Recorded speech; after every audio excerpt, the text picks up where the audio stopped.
آخری چیز ہے، اس کے بعد بھی اگر آنکھ نہیں کھلتی کسی انسان کی تو میں نہیں سمجھتا کہ وہ اپنے گرد اس نے جو یہ فلا تزکوا انفسکم، اس نے جو اپنے گرد تزکیہ نفس کا ایک مصنوعی حالہ بنا لیا ہے، کبھی بھی وہ اس حالے سے نکل سکے گا اگر اس حدیث سے بھی آنکھ نہ کھلی۔ اور وہ حدیث کیا ہے؟ مولانا اشرف علی تھانوی نے اس کو اپنے جو خطبات جمعہ ہیں ان میں نقل کیا ہے، بیہقی کی روایت ہے۔ اوحى اللہ عز وجل الى جبرائیل علیہ الصلوۃ والسلام ان اقلب مدینۃ کذا وکذا باہلھا، اللہ نے حکم دیا حضرت جبرائیل کو فلاں فلاں بستیوں کو الٹ دو اس کے رہنے والوں سمیت۔ قال فقال،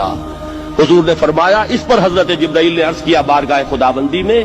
ان فیہا عبدک فلانا لم یعصک طرفۃ عین، پروردگار اس بستی کو الٹ دوں،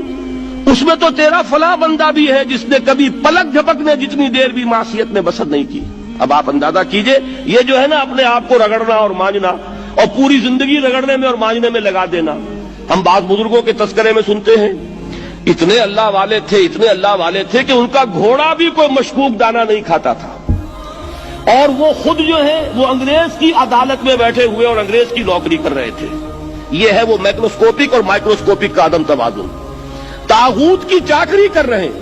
انگریز کی ملازمت کر رہے ہیں، انگریز کے قانون کی تنفیذ کے اندر اعلی کار بن رہے ہیں، لیکن ذاتی تقویٰ اور ذاتی نیکی اور ذاتی للہیت جو ہے اس کا معیار یہ ہے کہ ان کا گھوڑا بھی مشکوک چارہ اور مشکوک کھانا نہیں کھا سکتا۔ یہ ہے وہ عدم توازن، اس کو نوٹ کیجیے گا، جس کو کہ اس حدیث میں محمد رسول اللہ صلی اللہ علیہ وسلم نے واضح کر دیا کہ حضرت جبرائیل عرض کرتے ہیں کہ اللہ فلاں بستی کو الٹ دوں، اس میں تو تیرا فلاں بندہ بھی ہے جس نے پلک جھپکنے جتنی دیر بھی معصیت نے بسر نہیں کی۔ ذاتی نیکی کا اب اس سے اونچا کوئی مقام کوئی شخص مجھے اگر بتا سکے تو میں اس کا مرید ہو جاؤں گا۔ اس سے اونچا کوئی مقام ہوگا کہ آنکھ جھپکنے جتنی دیر بھی کسی نے معصیت میں بسر نہیں کی، ذاتی نیکی کی معراج۔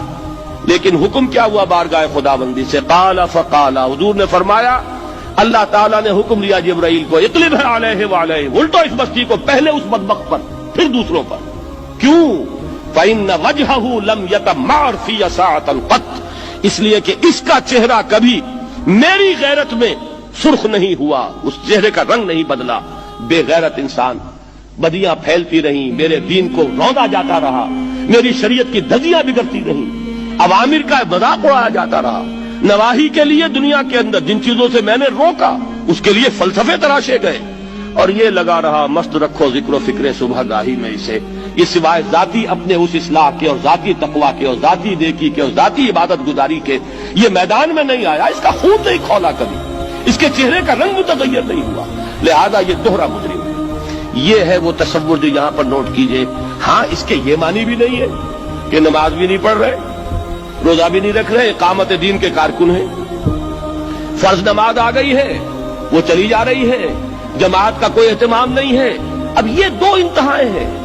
ایک انتہا یہ کہ وہ تزکیہ نفس جو ہے اسی میں وہ رگڑنے اور مانجنے کا عمل جاری ہے، ایک یہ کہ اس کا سرے سے کوئی تعلق ہی نہیں، اپنی ذات سے بحث ہی نہیں۔ وہ کیفیت وہ ہو گئی ہے جو یہود کی آئی ہے قرآن مجید میں کہ تأمرون الناس بالبر وتنسون انفسکم وانتم تتلون الکتاب، کیا تم لوگوں کو نیکی کا حکم دیتے اور اپنے آپ کو بھول جاتے ہو؟ یہ دوسری انتہا ہے۔ پھر وہی بات عرض کروں گا، وہی بال سے زیادہ باریک اور تلوار کی دھار سے زیادہ تیز راستہ ہے جس پہ چلنا ہوگا، کہ نہ یہ ہو کہ وہ مبالغہ ہو رہا ہو، اپنی ذاتی اصلاح میں تو مبالغہ کی حد تک آگے جا رہے ہیں، اور دوسرے یہ کہ اپنے دین کی تبلیغ و اشاعت، اقامت دین کی جد و جہد، اس کا کھانا ہی نہیں کھولا زندگی میں، وہ کھاتا ہی نہیں کھلا ہے۔ یہ ایک انتہا ہے۔ دوسری انتہا یہ ہے کہ انسان یہ سمجھے اپنے آپ کو کہ میں تو مجاہد فی سبیل اللہ اور دین کا کارکن اور دین کا میں اللہ کے دین کو قائم کرنے کی جد و جہد کرنے والا ہوں، جبکہ